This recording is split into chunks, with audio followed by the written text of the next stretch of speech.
یو داسې شی قدیم منطق او بل دی جدید منطق. دې دوه تقابلي جایزه ده. قدیم منطق چاته ویل کېږي او جدید منطق چاته ویل کېږي. قدیم منطق هغه منطق دی کوم چې ارسطو پای کې لیکل کړي دي او ارسطو ایجاد کړی دی.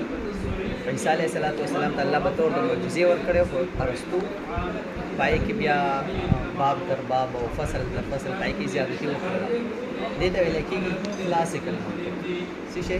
کلاسیک منطق. کلاسیکل دواړه ورته ویل کېږي. دا دی قدیم منطق. او بل شی دی ماډرن منطق. ماډرن منطق دې ته ویل کېږي جدید منطق. څه شی؟ جدید منطق. جدید منطق څه شی دی؟ جدید منطق په دې کې اکثر فلسفې ماهر او ریاضیات والا دي نه مخکې ویډیو کې ما ویلو چې هغه شخصیات مې ورته یاد کړو چا چې جدید منطق کې کار کوي. خو بهرحال دا هغه اصطلاحګانې کوم چې د جدید منطق او د قدیم منطق سره تعلق ساتي. نو جدید منطق قدیم منطق ته ویل کېږي کلاسیک منطق لاجک او جدید منطق ته ویل کېږي ماډرن لاجک. بیا که قدیم منطق دی او که جدید منطق دی دا په دوه قسمه تقسیمېږي.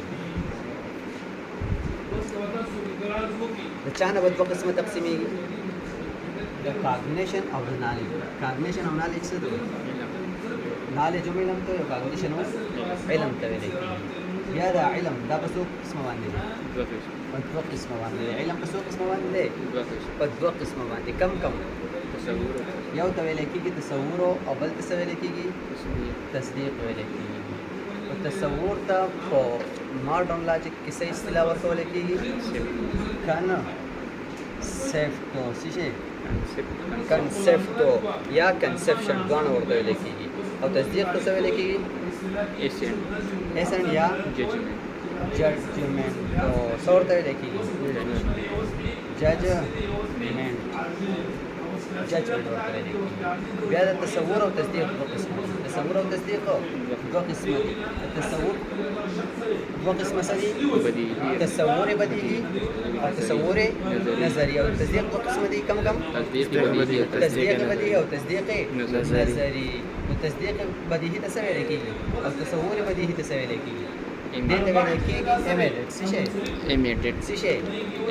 logic څه شی؟ immediate concept immediate concept. او دغه څه ویل کېږي؟ تصدیق بدیهي ته څه ویل کېږي؟ immediate judgment. بل دی نظري. څه شی؟ نظري تصور ته څه ویل کېږي او نظري تصدیق ته څه ویل کېږي؟ نظري تصور ته ویل کېږي immediate concept. او immediate judgment. تصدیق نظري ته څه ویل کېږي؟ immediate judgment immediate judgment.